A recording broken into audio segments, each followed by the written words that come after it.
Bienvenue sur ITV et bienvenue à Question Directe qui reçoit aujourd'hui Jean-François Faye. Jean-François Faye est un fermier avec un parcours atypique. Il va nous parler justement de son parcours. Il est aujourd'hui le patron de la ferme agroécologique Bayouf Palal. Bayouf Palal se trouve dans le Pout. Monsieur Jean-François Faye, merci. On a constaté depuis quelque temps au Sénégal une grande violence des jeunes qui sont sortis. Et le prétexte, c'est que les jeunes n'arrivent pas à trouver du travail. Vous avez une ferme, vous employez des jeunes, vous travaillez dans l'emploi. Dites-nous d'abord, quelle est votre appréciation de ces jeunes qui ne travaillent pas alors que le Sénégal est gorgé de terre? Merci Alassane de l'invitation. Vous me permettrez de saluer vos téléspectateurs et l'ensemble des téléspectateurs qui suivent ITV. Voilà, la question que vous me posez est assez pertinente. L'emploi des jeunes, c'est un problème fondamental au niveau de notre pays auquel il faut trouver urgemment une solution. Mais ce que je veux dire, c'est que au niveau du Sénégal, quand même, on parle qu'il n'y a pas de travail, mais il y a du travail. Mais le travail de la terre, il faut qu'on accepte de retourner à la terre et c'est là-bas qu'on peut trouver beaucoup de travail. Parce que l'agriculture emploie beaucoup de main-d'œuvre. Et je trouve que dans ces temps-ci qui courent, si vraiment on arrive à sensibiliser les enfants, les jeunes qui ont encore la force, on pourra faire un retour à la terre. Vraiment faire un slogan qui pourra vraiment pousser la jeunesse à s'investir dans la terre, mais aussi que les Sénégalais qui ont les moyens puissent vraiment investir dans la terre pour pouvoir absorber cette main-d'œuvre qui est là en train de dormir. Et tout faire vraiment pour que l'État aussi, qui est responsable, bon, je ne dis pas qu'il est responsable de tout ça, du chômage, mais puisse accompagner cette jeunesse-là vraiment pour un retour à la terre et dans une approche assez bien réfléchie, bien mûrie, pour vraiment pousser toute cette masse dormante-là à aimer la terre. De Senghor à Macky Sall, en passant par Abdoulaye Wade Abdou Diouf, il y a eu beaucoup de programmes qui ont été destinés à la jeunesse pour qu'ils puissent trouver de l'emploi. Mais au constat aujourd'hui, c'est que c'est un échec. C'est juste. Moi, je crois que c'est dans l'approche. On ne peut pas prendre un jeune de Dakar qui n'a jamais cultivé, qui n'a jamais aimé la terre et vouloir vraiment le pousser vers l'agriculture. Les projets aussi pour l'emploi des jeunes, souvent c'est des jeunes qui n'ont pas eu l'expérience. Moi je crois que vouloir faire travailler les jeunes à travers des projets financés par soit l'ADER, il y a eu tellement de projets sans pour autant leur permettre de faire un apprentissage. Avant d'aller vers le travail, il faut commencer par l'apprentissage et bénéficier aussi de formation. La formation est primordiale. Il faut qu'on commence d'abord par une formation pour pouvoir accéder, par exemple, à des financements. Mais bénéficier de financement sans pour autant même avoir une idée de projet clair, c'est des projets voués à l'échec. Vous étiez des génies civils, vous êtes parti du génie civil, vous vous retrouvez comme fermier aujourd'hui. Ouais. Dites-nous, c'est quoi votre expérience? Pourquoi vous êtes devenu fermier aujourd'hui? En fait, c'est une longue histoire. Racontez-moi. C'est une longue histoire. Bon, j'ai eu d'abord à travailler dans les ONG, donc à travers la Caritas, où j'ai eu à bénéficier d'une bourse de formation. Parce que dans l'approche que j'ai développée au niveau de la Caritas, je défendais une cause. Parce que j'avais en charge aussi le volet hydraulique villageoise. Et je me disais dans mes réflexions, on ne doit pas continuer à exploiter la nappe sans pour autant penser à faire, comment dirais-je, la réalimentation de cette nappe qu'on exploite.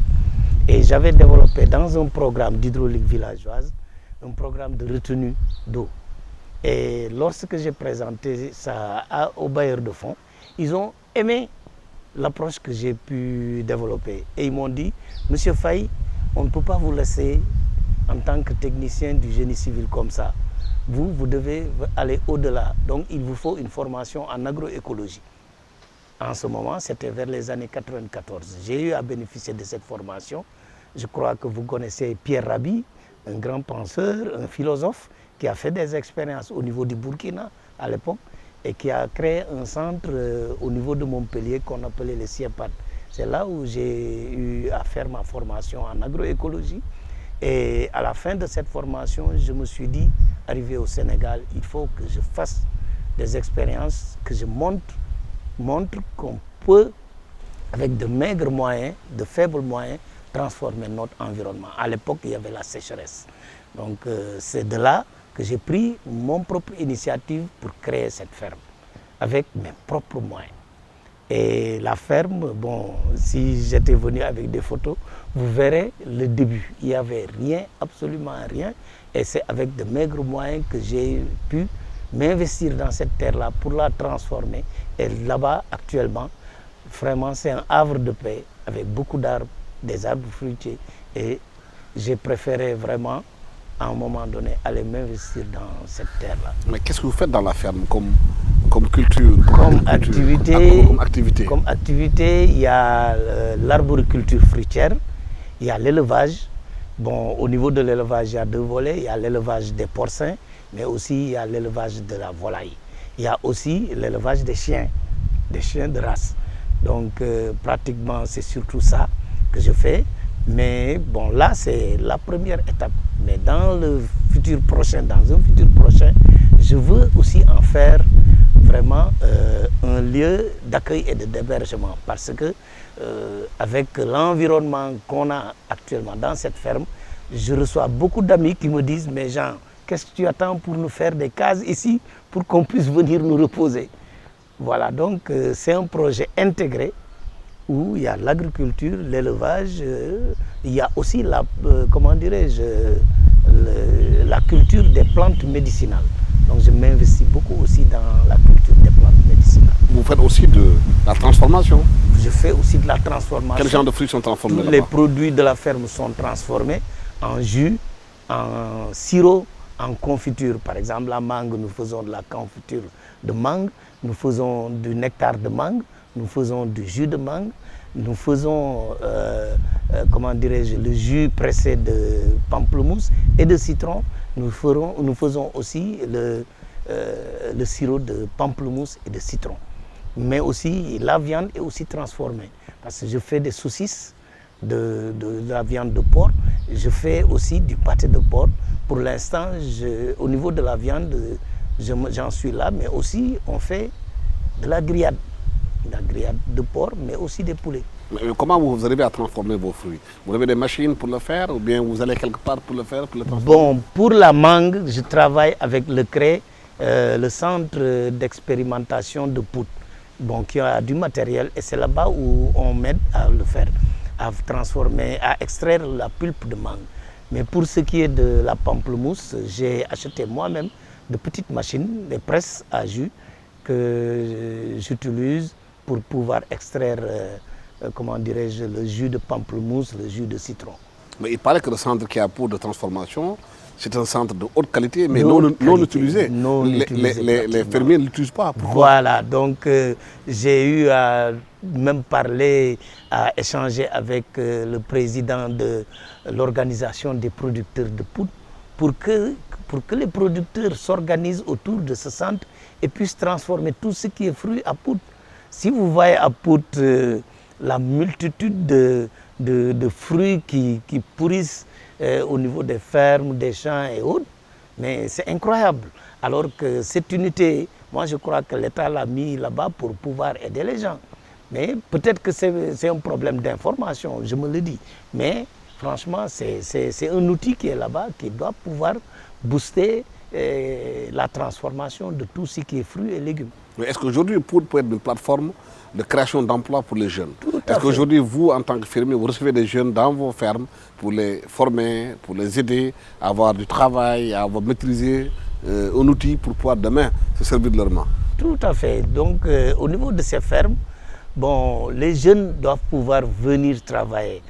Mais le hic, Alassane, le constat que j'ai fait, la plupart des ouvriers agricoles au niveau de Pout viennent de la Guinée, viennent du Sud, ainsi de suite. Mais les jeunes du terroir n'aiment pas le travail de la terre. Et ça, c'est étonnant. Alors que, quand même, les gens payent. Les gens payent. Moi, je ne peux pas dire le chiffre ici. C'est-à-dire les jeunes de Pout ne viennent pas travailler dans les fermes. Ne viennent pas travailler dans les fermes. Alors qu'il y a beaucoup de chômage dans cette zone. Pourquoi ils ne viennent pas travailler? C'est dû à quoi? Ils n'aiment pas le travail de la terre. Alors que il y a de l'emploi qui est sur place, qui est là. Hein. Mais vous êtes un exemple de fermier qui vient aujourd'hui travailler et gagner bien votre vie. Mais dites-nous, comment la ferme vous permet vous de vous en sortir? Bon, avec tous les fruits qui sont transformés, avec la vente même directe des fruits, il y a des revenus qui sont créés. Seulement, il faut de la patience, il faut de la persévérance et croire en soi-même. Mais la jeunesse d'aujourd'hui, ce que je constate, on veut gagner tout de suite, être riche tout de suite et ne pas souffrir sous le soleil. Et c'est ça qu'il faut sortir de la tête de beaucoup de jeunes. Il faut accepter de suer et travailler, gagner son pain à la sueur de son front. Maintenant, il faut de l'accompagnement. Aider les jeunes à accéder à la terre. Le problème foncier pose problème. Donc un jeune qui veut s'investir dans l'agriculture doit pouvoir disposer de la terre. Et là, j'en appelle à nos mères. Nos mères, les femmes, les jeunes doivent pouvoir accéder à la terre. Donc ça, si on arrive à le faire, il y a beaucoup d'exemples. Hein. J'ai connu, comment dirais-je, les fermes Songhai au niveau du Bénin. Tu suis une formation. Mais justement, on a vu les fermes Songhai, qui est un exemple extraordinaire. Les fermes intégrées, où le propriétaire de la ferme faisait une visite, qui a séduit tout le monde, qui arrive à s'en sortir, qui fait différentes sortes jusqu'à l'engrais qu'il fabrique. Voilà. L'engrais bio. Voilà, il faut qu'on puisse former ces jeunes-là et les accompagner à l'installation. Donc, par exemple, qu'on puisse donner un hectare à un jeune, il doit pouvoir s'en sortir. Si on leur attribue cette terre-là avec des garanties que ça leur appartient, l'État peut pouvoir accompagner aussitôt à la fin de la formation, qu'on puisse accompagner avec un petit fonds d'installation et le jeune pourra partir. Est-ce que les fermes Songhai seraient un exemple aujourd'hui qu'on pourrait multiplier au Sénégal pour permettre aux jeunes dans les régions, dans chaque région, d'y mettre des jeunes, de permettre de travailler, de gagner leur vie? Bien sûr, Comment? Bien sûr. C'est comme je dis, mais il faut arriver à pouvoir identifier des jeunes qui ont la volonté de travailler la terre. Et ça, je crois que si on peut faire, par exemple, bon, semble-t-il, le président s'engage à mettre des milliards, mais il faut qu'on puisse arriver à organiser des forums, des forats au niveau local, qu'on puisse discuter avec ces jeunes-là sur leurs besoins et pouvoir identifier. Moi, je crois beaucoup plus à l'agriculture. Pouvoir identifier ceux qui s'intéressent à l'agriculture, qu'on puisse les orienter vers ça. Qu'ils puissent subir une formation. Il faut nécessairement une formation sur les techniques assez simples, comment mener un projet agricole. Et à la fin de cette formation-là, que ça ne traîne pas. Aussitôt à la fin de la formation, même avant la fin de la formation, qu'on puisse faire des allers et retours entre le centre de formation et l'installation de la ferme. Et c'est possible. Donc dès que le gosse arrive à faire une première année, après la fin de la première année, qu'on puisse penser à l'installation. L'installation, tout ce qui est aménagement de la terre, comment faire des protections avec les haies vives en utilisant par exemple des espèces qui ne coûtent pas très cher, qui pourront servir de brise-vent et de clôture. Et ça, avant la fin de la formation, ça doit être installé. Et aussitôt, à la fin de la formation, le jeune pourra s'installer et commencer ses activités. Aujourd'hui, d'ailleurs, il y a Amadou Lamine Sall qui est écrivain, qui propose un projet de 5 à 10 jeunes pour 1 hectare. L'État leur cède la terre, finance les outils et les semences.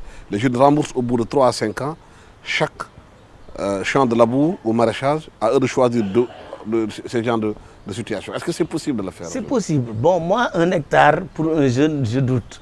Moi, j'aurais préféré un jeune, 1 hectare. 5 à 10 jeunes pour 1 hectare. Ouais, 5 à 10 jeunes. Ouais. Bon, le collectif, je n'y crois plus. Moi, je préfère que la personne qui veut travailler, qu'il puisse avoir son outil de travail et être seul là-bas à travailler. Parce que, alalu mbolo do alalu ken. Donc, que ça soit... C'est la notion de la responsabilisation. Voilà, de la responsabilisation. C'est toi qui veux travailler, qu'on te donne ton outil de travail que tu ne partages avec personne. Et voilà. Maintenant, quitte à multiplier, comment dirais-je, ces surfaces-là, et chacun pourra s'installer. Maintenant, quand on fait cela, moi je vous dis, ça ne demande pas beaucoup trop de moyens. Si l'eau est disponible, les semences sont disponibles, le reste c'est le travail. C'est le travail. Et moi j'y crois. Il y a beaucoup de nouvelles technologies qui sont là, hein, qui peuvent faciliter l'avancement. Par exemple, l'utilisation du goutte à goutte. Moi, j'ai eu à faire l'expérience, mais ça diminue la dureté du travail. Il n'y aura pas à prendre des arrosoirs et autres. Et maintenant, une ferme, 1 hectare équipée en goutte à goutte, ça va réduire le temps de travail et les résultats seront au rendez-vous rapidement. Il y a quand même des instruments que l'État avait mis en place depuis le projet des maîtrisards avec Abdou Diouf. On est passé à la délégation à l'emploi, on est passé à ANPEJ, FNPJ, aujourd'hui l'ADER. Mais toujours est-il que les jeunes estiment que les projets ne leur parlent pas. Et l'argent qu'on donne des fois, les jeunes le détournent, hein? Certains prennent les pirogues pour aller faire l'immigration clandestine. Pourquoi ça ne marche pas? Bon, comme j'ai dit tantôt, hein, c'est dans l'identification des besoins, hein, l'identification même des besoins du jeune qui veut travailler et comment dirais-je, l'approche, le suivi des projets où on pense que c'est l'argent qui va rapidement faire que ça marche. Moi, je n'y crois pas. D'abord, moi, je préfère qu'on finance des gens qui ont démarré quelque chose. Des gens qui ont commencé d'abord par la formation. Hein? Mais prendre un jeune fraîchement sorti de l'école, qui n'a pas souvent une expérience dans, comment dirais-je, le projet qu'il veut mettre en place, ce n'est pas évident.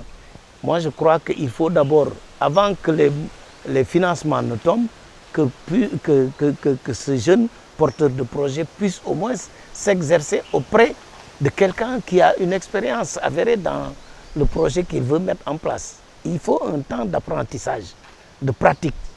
Et maintenant, quand il aura fini cette période de pratique, il peut être coaché, accompagné par quelqu'un qui a l'expérience sur le projet qu'il veut mettre en place. Est-ce que par exemple, vous, en tant que producteur, il serait bien que l'État vous accompagne pour former les jeunes dans ces métiers avec la mise en place de financement, c'est ça? Voilà, pourquoi pas? Parce que nous, on s'est cassé les reins plusieurs fois. Et on n'aimerait pas que, par exemple, nos échecs ne servent pas. L'échec doit servir comme leçon apprise.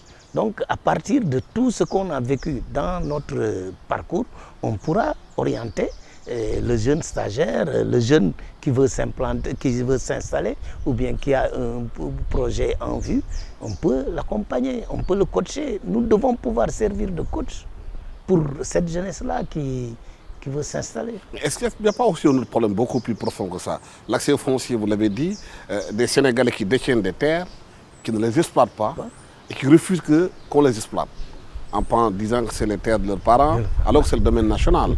Quand vous prenez par exemple de Saint-Louis jusqu'à Bakel, dans la région de Matam, la région de fleuve que je connais, 240 000 hectares non exploités. Tout à fait. Bon, là aussi, il faut que l'État puisse sortir une loi ou bien une... Il y a une loi déjà sur le domaine national. Sur le domaine national. Maintenant, par exemple, ces fermes, ces DAC dont on parle là, le domaine agricole commun là, moi je crois qu'il faut d'abord intéresser les jeunes du terroir, de ce terroir-là. Quand ils sauront qu'il y a des possibilités d'accompagnement, ces jeunes-là n'auront pas à quitter, par exemple, le Fouta, le Fouladou et autres. Mais il faut un accompagnement. Il faut un accompagnement et qu'on puisse, comment dirais-je, au lieu d'amener des étrangers et autres, parce que ça peut créer des conflits.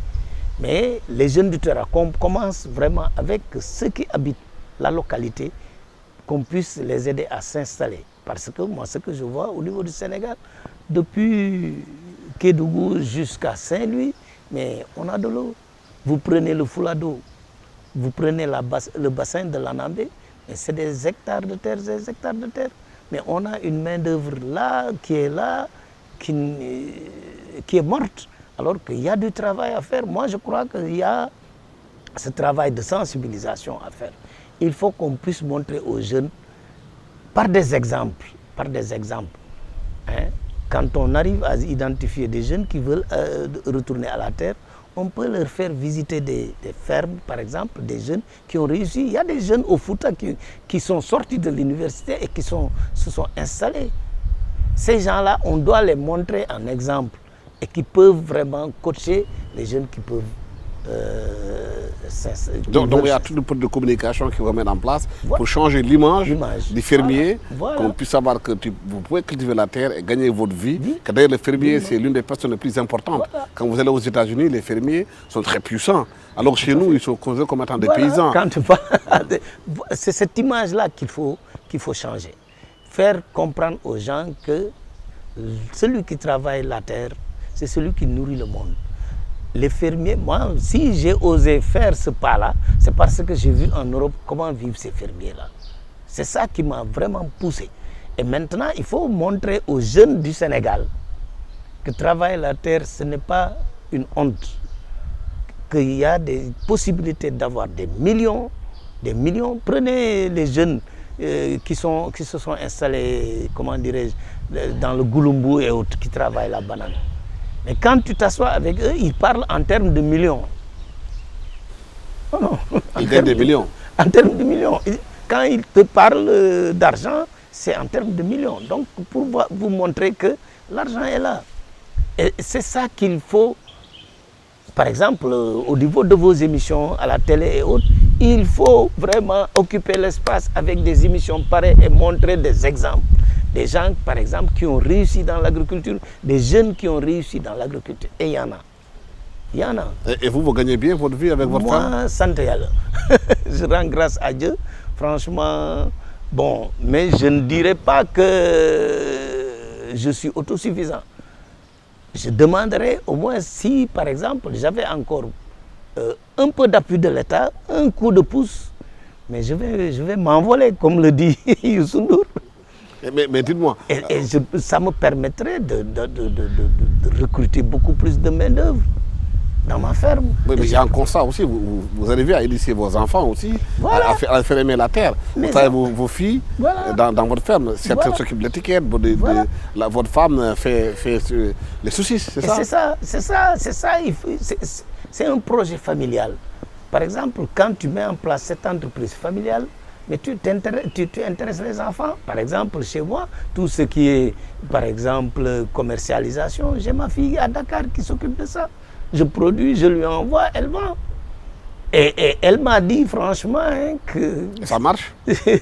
Papa, si je n'arrive pas à trouver du travail à Dakar, je reviens à la fin. Voilà. Donc, et moi, j'ai confiance que plus on arrivera, par exemple, à nous équiper, parce que pour l'instant, on a des équipements assez limités, mais si on arrive à nous équiper davantage et à, comment dirais-je, produire davantage, il y aura beaucoup plus encore de travail et beaucoup plus la possibilité d'employer des jeunes. Aujourd'hui, quel appel vous lancez à tous ces jeunes qui veulent travailler la terre, mais qui ne savent pas comment faire? Quelle est la porte, quelle est la clé pour pouvoir accéder à la terre et travailler, faire des fermes et nourrir leur vie, nourrir leur famille, se prendre en charge? Bon, dans un premier temps, moi, je vais m'adresser surtout aux jeunes du milieu rural où la terre, il y en a dont les parents disposent de la terre, qu'ils commencent vraiment à discuter avec leurs parents, de s'intéresser d'abord à l'agriculture. Deuxièmement, à commencer à, s'approcher des structures de financement. C'est vrai, sans moyens aussi, c'est difficile. Mais du fait que l'État est en train d'en faire un credo, donc commencer à réfléchir sur des projets, d'agriculture et commencer à négocier des délibérations. Parce que je pense que l'État ne va pas financer sur des terres qui n'ont pas de délibération. Négocier avec les maires des communes pour qu'on puisse leur affecter des terres. Et là, petit à petit, ils peuvent commencer à s'installer. Voilà, Jean-François Faye, merci d'avoir été avec nous sur ce plateau de ITV et à Question Direct. Vous êtes fermier, installé à Pout, vous avez une ferme agroécologique. Nous parlons de vous justement de travail de fermier et comment les jeunes doivent s'intéresser, surtout les jeunes du monde rural, aux fermes, à la terre pour pouvoir s'en sortir et que la terre ne ment pas. Et si les gens croient à eux-mêmes, croient à la terre, ils peuvent s'en sortir. Merci d'avoir été avec nous sur ce plateau de ITV. Merci à toute l'équipe technique qui m'a accompagné pour la réalisation de cette émission. Merci, au revoir.